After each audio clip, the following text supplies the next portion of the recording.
even if you are the most amazing photographer in the world and you take the most beautiful photo in the world and it could win awards, but you showed up late to that photo shoot and you made the client feel awkward, and in your posing they were like, this doesn't feel natural. Someone else might think that's beautiful, but that client's not going to like that photo nearly as much as if you were super responsive, prepared them ahead of time, made them laugh, had a great time, related to them.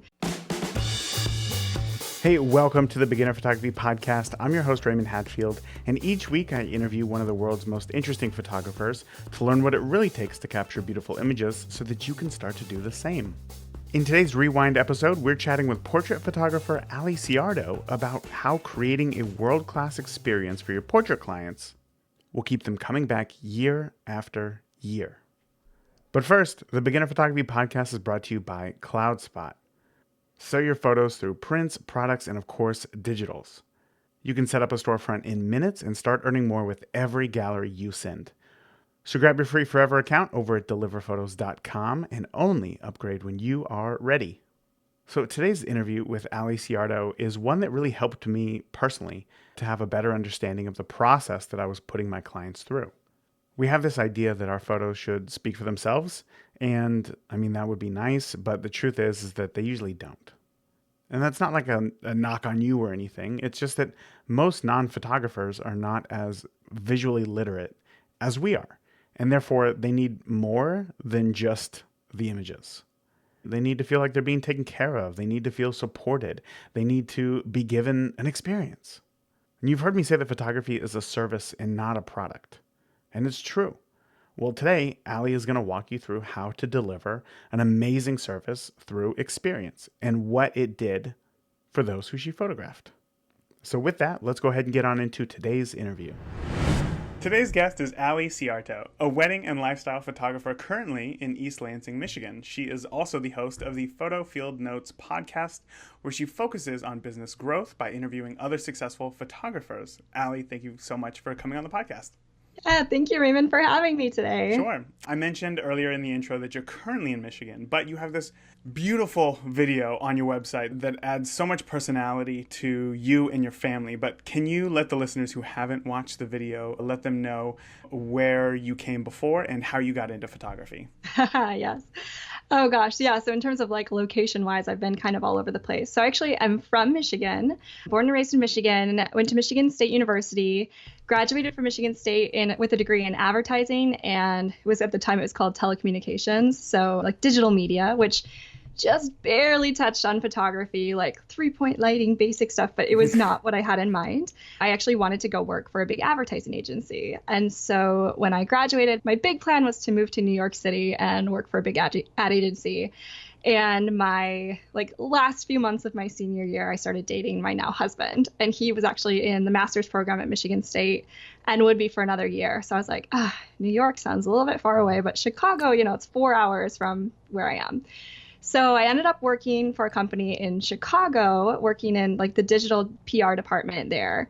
And while I was there, there's so many winding stories. So again, photography was not a thing that I wanted to do. So I was working this really entry-level job, living in Chicago, had no money whatsoever, had no life beyond my job. And one day I was just I need a creative outlet. I need a community outside of work.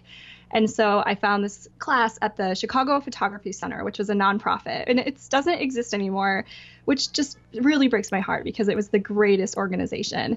And so basically they're buy this exact camera, everybody buy a Nikon D90. That was where they started because it was an affordable entry level camera that let us all learn the basics. Everybody buy a 50 millimeter 1.8 lens because it's a good starting lens. So that's what I started with. And I just went to these in-person classes twice a week. We would go and we would learn the basics and we would do assignments and we would have lab time and we could print out our photos and be like, wow, look at that. And it all started in black and white. So we didn't even start with color. We just learned the basics. And then I think when I really love something, I go all in on it. So I remember starting out, I would print out my photos from my assignments, and it would be these specific assignments take a picture showing motion or take a picture within your block that tells a story, whatever it was. And so I'd walk around Chicago, I'd take these pictures, I would print them out, and then they would end up in my cubicle, my beautiful cubicle decorating things. And people would walk by and they'd be like, oh, cool, did you take those? And I'd be like, oh, yes, I did. And Before I knew it, a couple people, there were about 500 people at this company, and a couple of them, I can't even remember how exactly I'd made that leap where they were like, well, hey, can I hire you for photos? And I was like, sure, you can pay me like $80 or $100. And I Just remember pulling going, that number out of the air, I'm sure. I Right. know, I had a full-time job. Yeah. I mean, again, not that I was making like a ton of money doing it, but I was fine. And yeah, I remember going to like photograph these people who I worked with and being just terrified because one was like my boss. I was like, oh, no. I can't screw Yeah. this up. And he knew it, So I just kind of slowly got into it from there. And then I continued down the path of my career for many years. I started my own company in kind of like the PR digital space, market research space that I did for many years and was actually pretty well known in that space. Like that was considered my success. And so I felt like leaving that behind was going to be a failure. Like if that was success, then leaving it would be failure.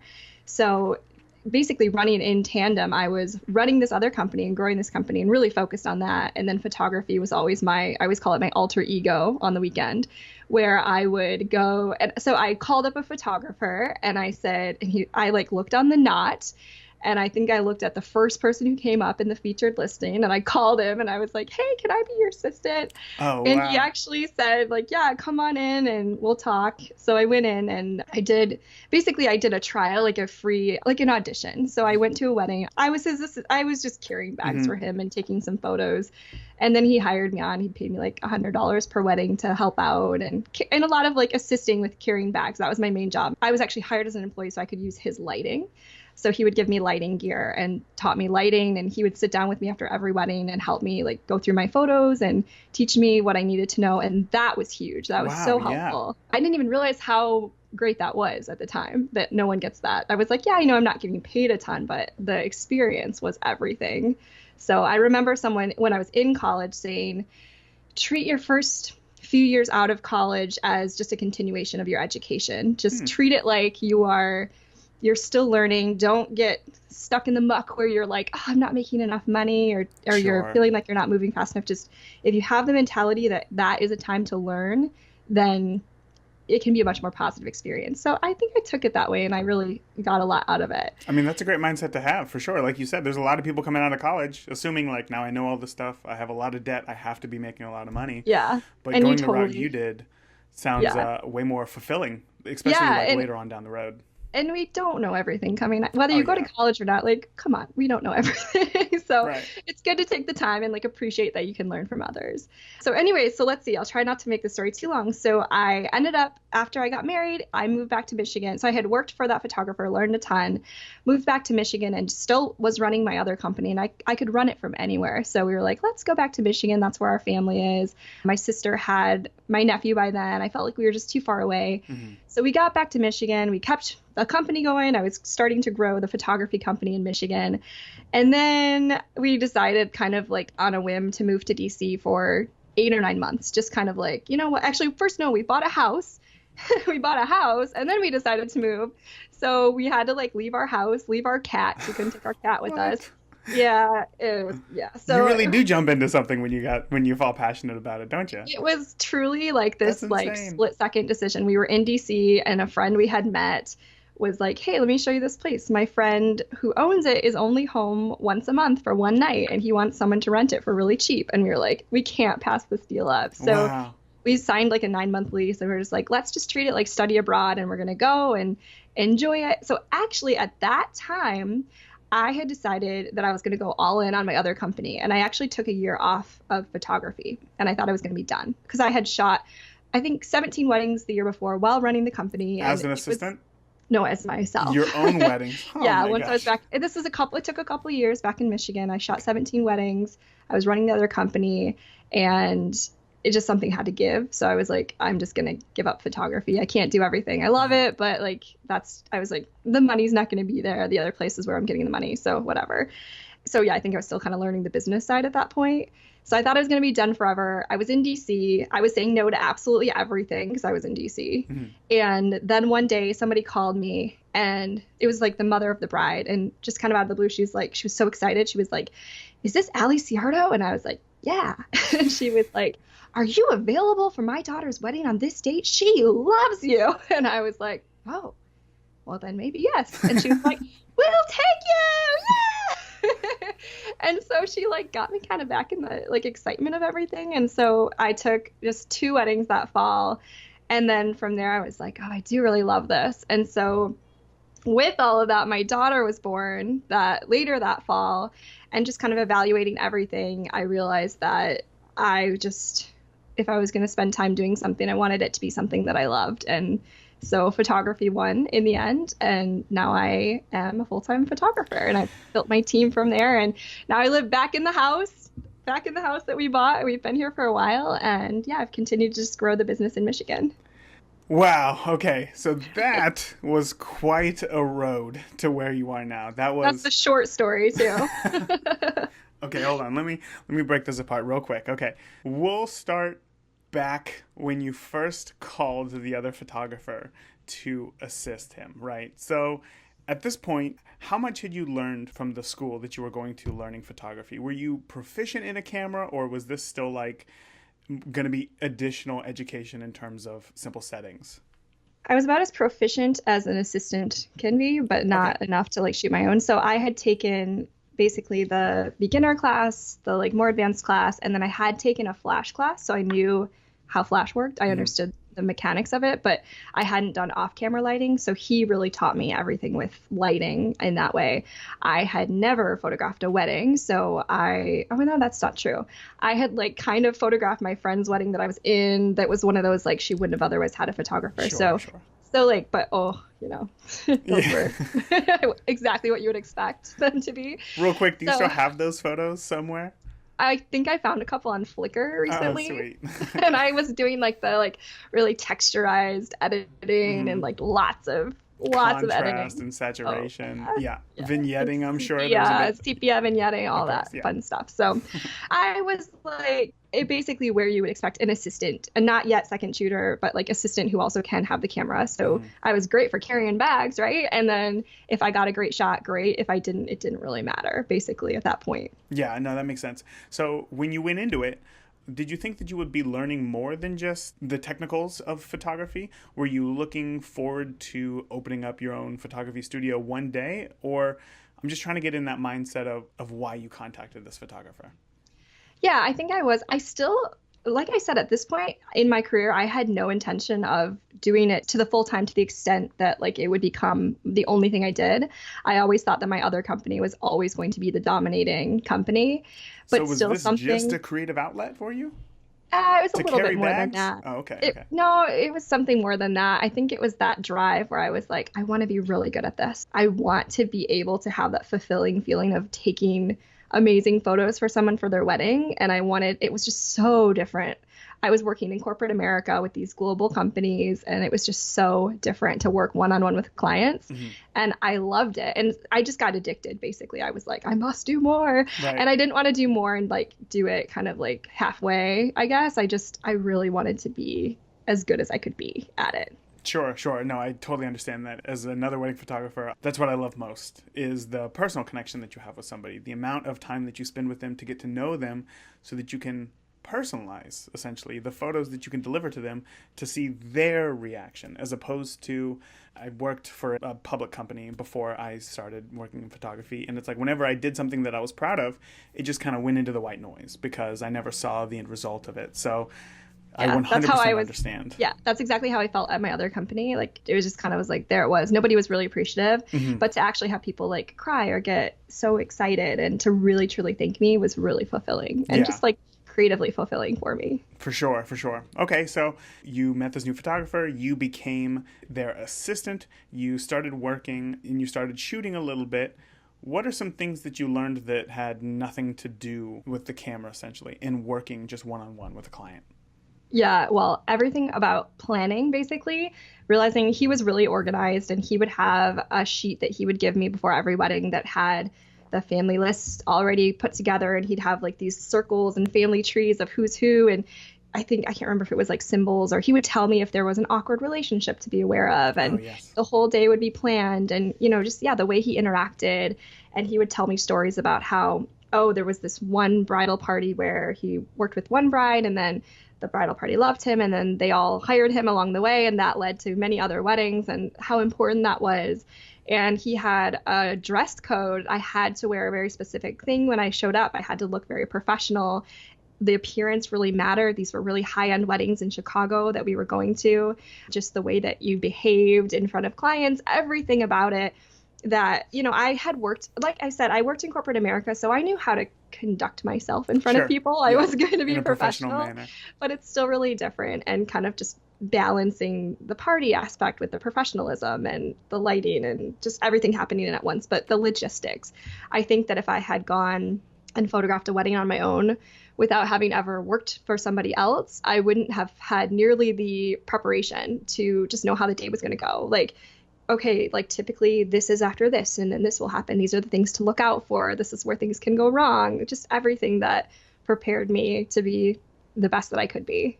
Okay, so now, obviously, you do still want to be professional. First of all, it's still going through my mind how crazy it is that this guy shooting very high-end weddings in Chicago was like on a whim, oh yeah, you've never shot a wedding? Come on, like, let's come in. Well, like I said, it was because he had a very strategic approach to it. And actually, I feel bad because I ended up leaving Chicago after that. And Andre, I'm really sorry if you ever listen to this.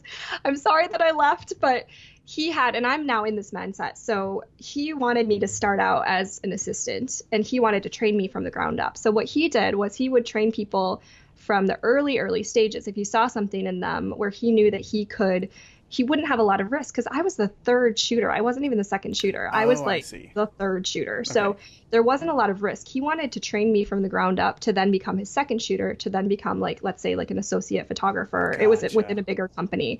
And now I'm taking on that mindset. So just yesterday, I talked to somebody who is a student, a photography student.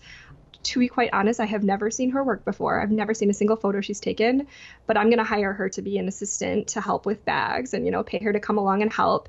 And then if she wants to take some photos, she can take some photos. I'll give her some feedback. And ideally, because I know her as a person, and that was what mattered more, was personality. Like, I wanted someone with the right personality. Of course. And then I assume she's got some skills, and I can train the rest into her if she's interested. So then I can get her to the point where she's interested in the other pieces if she wants to become a second photographer and then potentially an associate photographer. So I like the mindset of being able to bring somebody in from the beginning, and I think that is what he does. And then sadly I left, and I kind of wasted his time. So I do feel bad about that. But I didn't plan to move. I thought I'd be in Chicago for the whole time and work my way through the company. It just didn't work out that way. Well, I mean, that's life. You've been bouncing around a lot, obviously. So trying to find the spot where you feel most comfortable, and here you are now. So It's very important. I want to hear a little bit about the first time you booked your own first wedding. How did that come about? Did you have a website at this point? Was it, I mean, like you said, you had the friend whose wedding you were in, and if you didn't shoot it, then they just weren't going to have any photos. I want to hear a little bit about the first paying client that you had. I think I maybe had just launched a website that was really basic, thinking that down the road I would start to try to market myself for weddings. And I was at a barbecue with a friend. And so she was Mormon and had a bunch of Mormon friends who were getting like in that age of getting married. Mm-hmm. And she had a friend who I never met before who was at the barbecue. And so we're at this like downtown rooftop barbecue, and she was just like, oh, I'm getting married. And we're just chatting. Oh, I'm getting married in 3 weeks. I don't have a photographer yet. It's kind of like, we're kind of putting it together quickly. And I was like, well, I'm a photographer. Like, I just kind of like threw it out there, like, whatever, let's do it.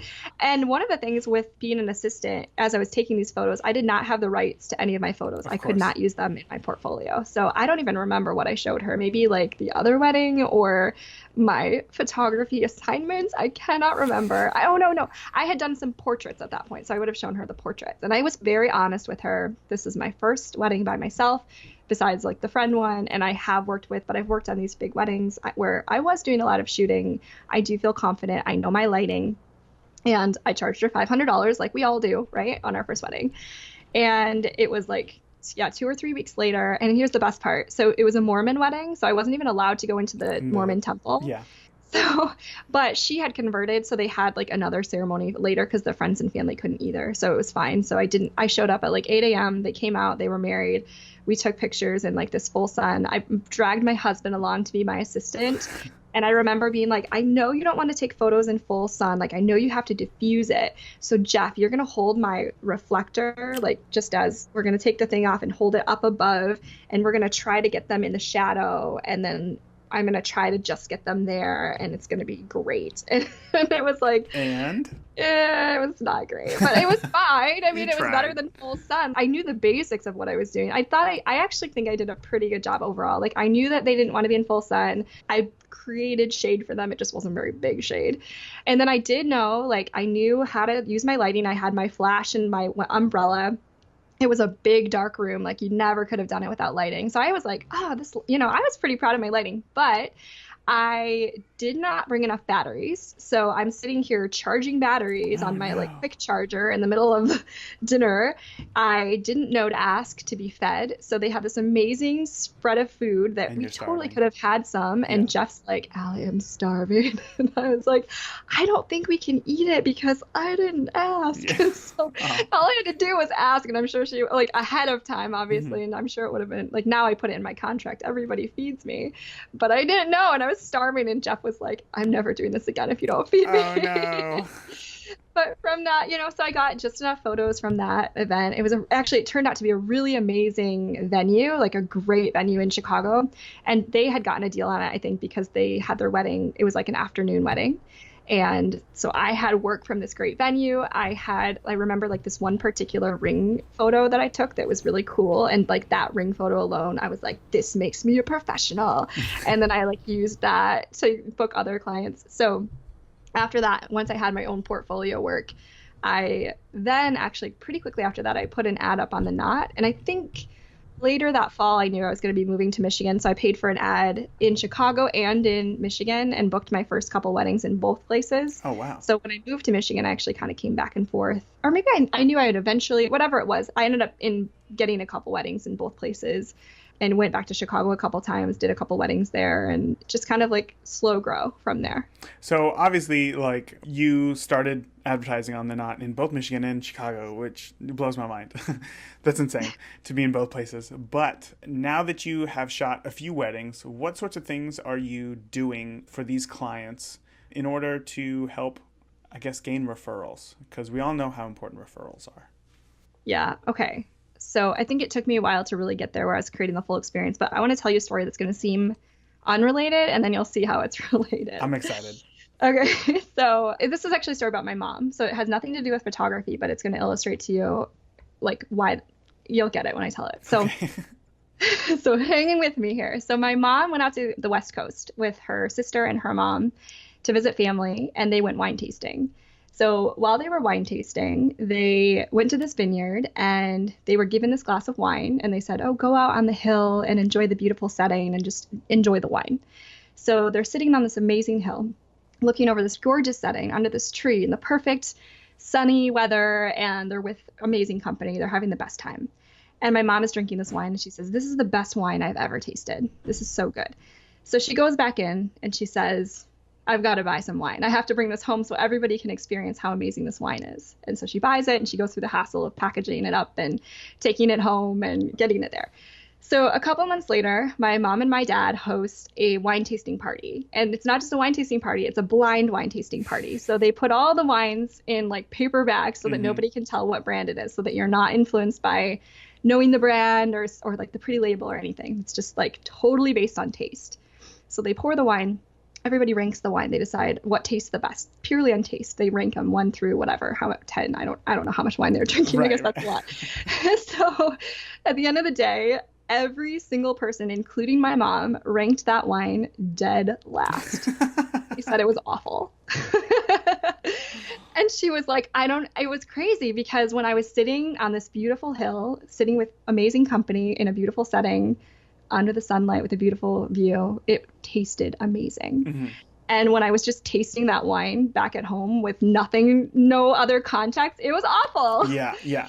So how does that apply to our clients? So another story I'll tell you, just kind of also relating it back to photography. So I had a session in December. It was an extended family session. And we planned it ahead of time, knowing it was going to be cold and still planning to do it outside. And I figured, okay, we'll get that like really pretty light. Everybody will be bundled up, but like cute and styled. And we'll have mittens and hats and it'll be really cute. And then the contact person emailed me and was like, listen, we just don't want to do it outside. It's going to be like, we're going to have younger kids. We don't want to. Yeah. And she was like, can you give me recommendations on where to do it inside? And I don't have a studio. I used to have a small studio, but now I actually, just starting this week, I'm meeting clients out of an event stylist's office. So it's not a studio, it's like an office, but I don't have a shooting space. So I immediately was like, oh, it's not really what I do. Like I can do it because I do that for weddings. It's not really what I do. So I went on our local group and I was like, does anybody want this referral? I know I already have the contract, but I'd rather give her someone who has the studio and is totally set up for it. Right. Nobody wanted it. It was like 18 people inside. Nobody wanted it. So I went back to her and I was like, okay, I'm going to call some places. So I called actually like wedding venues that I'd worked with. It was a Monday afternoon. So said, can we rent it for an hour? I gave her 3 different options. And I said, this one's going to be kind of darker. You know, that is what it is. This one's brighter. You could do this one, this one, this one. And she actually picked kind of the darker one. So on the day of the photos, it was a really dark day. There was like very little natural light. It was kind of like brick and dark. Not really the normal style that you would see on my website. And I had to light everything. So it was like off-camera lighting. So it was like technically fine, but it wasn't like the kind of photo that you would look at and be like blown away because it has this beautiful light coming in and amazing. And even my husband looked at them and he's like, yeah, it's not like your typical style. It's not something you would normally put in your portfolio because it's just not your normal style. And so then I was like, oh, are they going to hate them? What are they going to do? And I sent them to them. So they were all from all over the country. And I sent them, I used to do in-person sales. Now I have this kind of like not in-person sales model where they have an ordering session, but it's virtual. And so I sent them, they were all together on Christmas Eve. So I got them done within like 5 days. Sent them over and I heard nothing. And I was like, oh my God, they hate it. Oh, that's the worst. But then I think literally just yesterday, I heard back from the point person and she's like, I'm so sorry. The holidays were so crazy. We were all together and now we're all like spread out across the country again. And I just wanted you to know that we absolutely love the photos and my mom cried and we want to make sure we still have time to order prints because we really love them. Oh, wow. So what this goes back to is that if a stranger saw those photos, they would not be blown away. They were just like, fine. Like they were a family in a fairly dark space with off-camera lighting coming in. It wasn't anything I would enter to win an award. But to that family, they saw more than just the photo. It was the wine on the hill experience for them. So they remembered that A, I helped them find a space, and B, I prepared them. I gave them a style guide to help them with what to wear. They all came dressed really cute. I gave them ideas for what to do with the photos. On the day of the photo shoot, they're all in from all over the country. So they're remembering this great experience of being together. And instead of just having them smile the whole time and feel awkward, I interacted with them. I tried to remember everybody's name. I used interactive prompts where they were all laughing so hard. And like, even at the end, they were hugging me and saying, this was so much fun. Like these prompts were such a blast. And so they left even before they saw the photos. They knew they were going to love them because the photos, no matter what they were going to be a memory of a really great time. And so when they saw them and then they saw them as a slideshow. So it's to music and it's more emotional instead of just sending them as like a gallery, a link. Yeah. So the whole experience was there from beginning to end, from like the way they interacted with me from the first day to the very end. So again, it's that like wine on the hill experience. It's more than just a photo. It's more to them. It has more meaning. It tastes better because of the full experience. And so in the end, they loved the photos because of that full experience. And so you have to remember that, yes, you have to know your technical ability. You have to be able to take a good photo. But once you get to the point where you know your technical basics, you can take a good technically sound photo, you can edit, you have whatever style you need to, instead of then focusing on like, what other preset can I do or what other crazy thing I can do?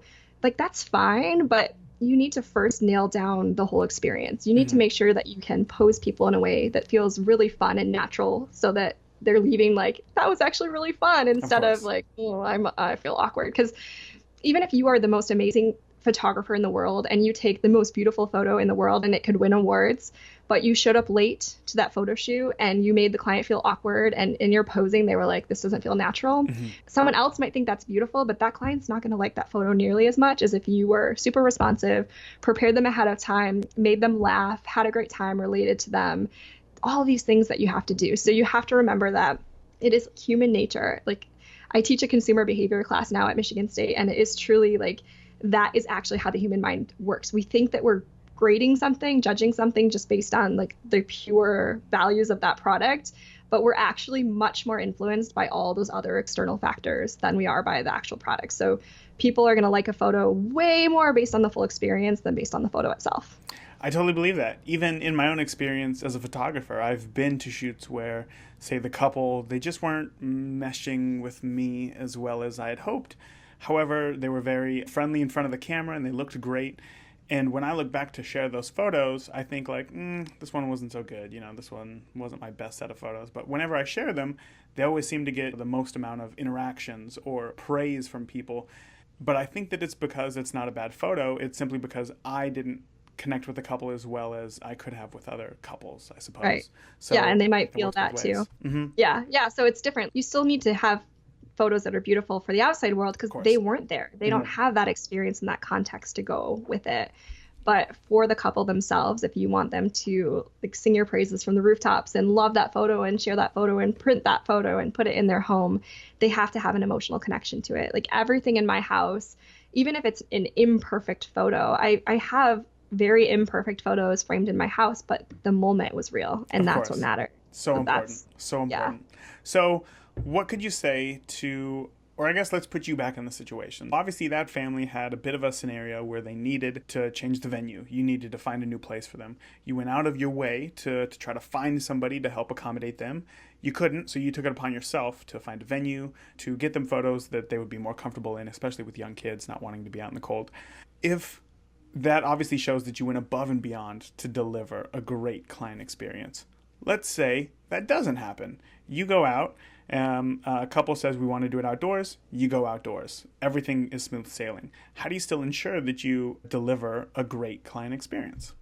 There's still an experience from the beginning to the end. So from the time that they come to my website, the experience begins. And that's where I'm giving them tips from the beginning. A lot of my clients actually come from reading articles or tips that they found where they're like searching for other information and then they find me. Oh, okay. So from the very beginning, I'm a resource to them. So like they're looking for a venue related to such and such. And I've written a blog post about like example. This is kind of a tangent, but it's related. So I one week was talking to friends and I was like, I love small weddings. Like I had kind of a small destination wedding and I just love the smaller weddings and I want to shoot more of them. And they're like, well, you should write a blog post that's like the top 5 venues in the area for small weddings. And so I was like, done, do it. I'll do it. So I wrote a blog post, like the top 5 Lansing, because I'm in Lansing, Michigan, Lansing area, the top 5 like Lansing venues for a small intimate wedding. And I put it on Pinterest and I put it on the blog and posted a couple different places. And a week later, I booked a wedding, a small wedding for the number 1 venue that I had listed on that list. So they're finding me in these ways where they're like I actually have couples come to me because I do a lot about like locations and tips and things. And they'll come to me and be like, hey, I saw you wrote this article. I found you through Pinterest and we haven't even picked our venue yet. But what do you think about this one? And then we'll get back to you on the actual photos once we have a date because we don't know our date yet. Yeah. So a lot of them are finding me that way and they're getting resources from the very beginning. When they inquire for a wedding, they get an automatic reply. It's very responsive that gives them like, hey, I'll get back to you and let you know if I'm available on that date. But in the meantime, here's some more advice that's really going to help you. And so I'm helping them write their timeline because nobody knows where to start on that. Right. If you've never been married, I tell this to brides all the time. How are you expected to know what you're supposed to do? So that makes sense. You don't know how long stuff takes. So I have this whole guide that like walks them through everything. A guide on do you need a second photographer, so they feel like I'm a really big resource from the beginning. Or for a portrait, I just have, again, it's like very responsive. I give them tips on what to wear. I mail out a style guide that helps them with what to wear, gives them advice on where to get their makeup done. It gives them, again, ideas of what they can put in their home. It gets them really inspired. With the brides, I talk about touch points. So I have an email series that goes out once a week for 13 weeks where it's answering all those questions that they either knew they had or they didn't know they had yet. And so when I'm meeting with them at the consultation, they'll be like, oh, well, what do we do if it rains? And I'm like, oh, funny, I actually have an email on that you'll get, but here's the basics. Just wait 8 weeks and you'll find out. I'll be like, well, I'll tell you the basics, but funny enough, that's actually a really common question. So I have an email. They're like, oh, good. Like, I'm not alone. Other people have those same questions. And then it's making a point to dress well. I learned that from the very first the Andre who I worked with before, dress well into my brand and look professional. And I can't believe how many times at weddings I've had people come up to me and say, like you or me and my second photographer, you're doing such a great job. And I'm like, you haven't even seen my photos. Right. But it's because I'm dressed professionally. They see me working hard. I think, I swear, getting the like hold fast to hold my 2 cameras, I got more compliments, not that I looked good, but that I was doing a great job when I bought that thing, because they were like, this girl knows what she's doing. Right. So it's just like, it starts from the very first contact point and it goes all the way through. It's touch points where you're giving advice every step of the way. You're anticipating their questions based on frequently asked questions, so that you're answering the questions either even before they know they have them, or along, anything that they ask, you're very responsive with those things. You're setting expectations. With weddings, you're planning out everything down to like who's going to call out names at the family with the family list, down to literally like mom is not allowed to call out names and your wedding coordinator is not allowed to call out names, because like I know that doesn't work. So they appreciate that, because I'm going to set them up for success, because I know from experience what works and what doesn't. Right. And then after the wedding, they get an email immediately the next day that's like, here's what's going to happen next, just as a reminder. They get a preview really quickly. And then they get the experience of getting to sit down together and see their photos for the first time as a slideshow. So it's a much more emotional experience. And I always tell them, I used to send the photos and they were just a gallery, and every bride would just email me back and be like, oh my gosh, I looked at these at work and I like stopped working all day and it was so fun.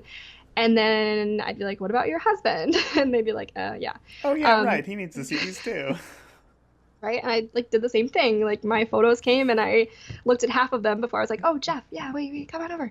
So I force them, sounds me, but I have them choose a date. No, I like do force them. So like, it's not encouraged. They have to do it, but I guess I'm not there. I make them pick a date when they can both be together to see the photos. And sometimes people have delayed as much as like 2 weeks beyond the date when they would have otherwise seen the photos, because they want to make a point to be together and be like very present. And so they're willing to do that. They're willing to wait if it makes for a better experience, and it's not on, I have the photos ready. They're good to go, but they want just as much as I do. They want to have a good experience, so they can sit back and have music, and they're more emotionally tied to it. Just think about, when you can like pour a glass of wine and have music and be under that tree with your best friends and have that wine experience. I totally full get circle. it. Exactly. Totally Instead of sitting at work and clicking through the photos, kind of like trying not to get caught not working. Right? Yeah, right. Well, I mean, all of those are like really great tips, and I'm sure that your brides really appreciate everything that you do for them. But I want to ask, what were you doing before? Maybe you said that you had shot some portraits before and you would show those off to brides. There's a lot of photographers who are listening to this right now who maybe they're just charging $100 for a portrait session or something. What's something that they can do to improve their client's experience? I think Wait, real quick. Yeah. You said a lot of things about like educating the clients, right? And that makes sense. A lot of the things that you're sharing is helpful for the clients. Let's take it one step even further back and say that somebody's just getting into portrait photography and maybe they don't know everything about photography. What could go wrong? Sure. Yeah, they don't know what advice to give because they haven't figured it out yet. Exactly. What sorts of things can they do? Well, I think that the very first thing you should focus on is your posing, because that is so much a part of the client experience. And for me, I am a really big fan of kind of like I took like the Beloved class from Jesh Rocks years ago. And now like the Unposed Field Guide is a big thing. And so I think it's worth investing. Like before you go and buy 100 presets again, I think it's worth investing in some posing courses or advice. And there's every kind of school of thought. And I am definitely in the school of thought of the kind of unposed. That's not totally the right terminology. Like you have to pose them in a way that they're going to face the camera in the right way. Like they're going to look flattering, but using prompts and using motion to get them to feel comfortable. Asking them questions that are going to get them to laugh. And I can't give those away because they're not mine to give, but I'll say that they've changed everything in my business. And I already for years have been using these prompts, and I've made up my own prompts, and I'll just make them up on the fly sometimes, and some work really well and some I'm like, yeah, we'll use that one again. But I even like just bought the Unposed Field Guide because I just wanted some fresh prompts to be able to throw at people, because if I do their engagement photos, I want to use different prompts for their weddings. And it's just everything. I mean, we had the first session that I did after buying that set, like we laughed for an hour straight. I learned so much about the couple because it's asking them questions about like telling stories about themselves and they're laughing and they're having fun. So I think if you take that approach, people love it. And so often, especially the guys are like, I'm really awkward. I'm not really excited about this. I'm being dragged along. And then like the biggest compliment I get is when the guy at the end is like, that was actually really fun. I didn't think it was going to be, and I had a great time. And, you know, it was like a date. It was really fun. So I think that even if you know nothing else and you have nothing to give in terms of tips, that you should get really good at like natural posing. And you can buy resources. Like I sell my bride guide. You can buy, like, a lot of people sell templates. I've invested in that in the past when I didn't necessarily know, like, email templates that were things like how to prepare for a session, because I was like, I don't know what to tell them to wear. Yeah. I'm not sure. So finding things on Pinterest, links on Pinterest that you can send them to, like just create a Pinterest board of outfits that you like, that you can say, hey, I created a Pinterest board for you. Here's some ideas that will get you started. Just really basic things that don't take a lot of experience. You can kind of like learn. You can either buy templates or you can kind of get enough of a feel to be able to give enough advice. And then it is also little things like just keeping an eye out for those details for them, looking at them and being like, hey, your hair's in your face, I'm going to help you. Or your shirt is crooked and I'm going to even it out. Like they're going to, oh, thank you, I didn't notice that. So they feel confident in that, knowing that they look good. Right. We've talked a lot about the unposed posing cards in the Beginner Photography Podcast Facebook group, because it's one of those things that I think when you're first starting out in photography, you naturally just kind of start shooting landscapes because it requires no extra interaction like through anybody else, right? You don't have to get anybody together. You shoot landscapes and then you think, maybe I want to shoot like people. Maybe I want to photograph people. You have one session, you don't know how to pose, it's terrible, and then you're like, I'm never doing this again. But I also own the unposed cards, and like you said, I love them to death. And I had a very similar experience after my first session using them. It was just so much fun, and it just totally changed my photography completely, because now I wasn't focused about like, okay, let me think, okay, she's got to do this with her elbow and this, and now it's me learning more about them, and that really elevates that client experience. It all goes back to that client experience. Super then you have important. Stories to tell and relate back to, and then when you're like posting it, you can post like something that's funny related to it, and you just learn so much about them. So Absolutely. I know my first session with a couple, it was my friends. I was like, please let me bring you around Chicago and take your photo. And everything was very romantic, because romantic is easy to be like, put your foreheads together and like, you know, hug here. And it's fine. Like I still will do a little bit of that. But honestly, like 95% of the photos I take, I'm going for lighthearted and like smiling and laughing. That's the best thing I can get. And I found, having hired associates and bringing them onto my team, that's the number one feedback that I would get in the early days was like, we really feel like we're a lighthearted couple. Like everybody has that, right? And we want to make sure that we're getting photos that reflect that we're lighthearted. We're posing, like a lot of people just don't feel like that's them. If it's like, you don't just put your foreheads together on an everyday basis. And yes, you like, that's nice. You want to remember that love and that feeling and that connection. But you also really want to remember the laughter, and you have to have a way to bring that out of people. And I like it to be real instead of just saying, okay, laugh, ha, ha, ha, ha, you know? I like it to be real, where they are like, you can just tell when they are legitimately laughing. And going back to the experience, they remember that they were laughing instead of faking it. If they look at a photo and they're fake laughing, they know they're fake laughing. So they like will always look at it and be like, oh yeah, it's my fake laugh. But if they're laughing for real, they're like, oh my gosh, remember when like he said this and she said this. I know I love to ask wedding and portrait photographers this question. This is my favorite question to ask. Obviously you focus a lot on client experience. It's probably the number one thing that I think that you really strive for, right? Obviously great pictures and then client experience. Have you ever been to a wedding or a portrait session where you've had like a really embarrassing moment that you potentially learned something from, and how did you work your way out of it? I don't know if there's ever been anything that's like over the top embarrassing, but it's probably all those little, like I said, those little pain points, like something goes wrong and I feel like, well, like, okay, here's one example that happened kind of after the wedding. I was still like going back and forth to Chicago. So I photographed a wedding in Chicago, and the mother of the groom emailed me a really angry email after the wedding. And she was very mad at me. And she said, you hardly took any photos of me. And I went back and I was like, oh, well, I took 65 photos of you. Here you go. I've put together a special gallery of your photos. And she wrote back and she's like, well, I don't like any of them. I don't like the angle. These are from the side and from this angle. I just don't like myself in them. So you didn't take enough. And then what did I learn from that experience? I learned that at the end of every wedding, I need to go up to all the parents and I need to say, hey, did you get everything you want? Do you want me to take any more photos with you, with anybody else? And sometimes they'll be like, no, we're good. Thank you. But I appreciate that. And sometimes they'll be like, oh, yes. Like they're so excited and they're like, come with me. And they'll bring me along and they'll take photos with their friends. And they're happy because you know what? I will never get that email again because I have asked and I've ensured that I am getting the photos that they want. So that was like a major pain point. I was like, it's horrible to get an email like that. Even if I felt like it wasn't like, I felt like I had taken plenty of her, but she didn't. It's all about expectations. So I found a way to make sure that I'm not going to experience that again. And they're not going to experience that again because I'm going to say to the bride, the groom, and all the parents, did I get everything that you wanted? Are there any other photos you want with anybody else that you want to remember being with today? I love it. That's a great tip and something that I think possibly gets overlooked quite often. Maybe photographers just think that it's just the couple that they're working for and who cares about the parents. But yeah, and especially when the parents, they're a lot of times they're paying for it. Yep. And so they want to know that they have nice photos of themselves too. That's really important to care about the parents too. For sure. Well, Allie, you have came on and you've shared a ton of great information today, and I really appreciate your time for sure. Can you tell the listeners where they can find out more about you and the Photo Field Notes podcast?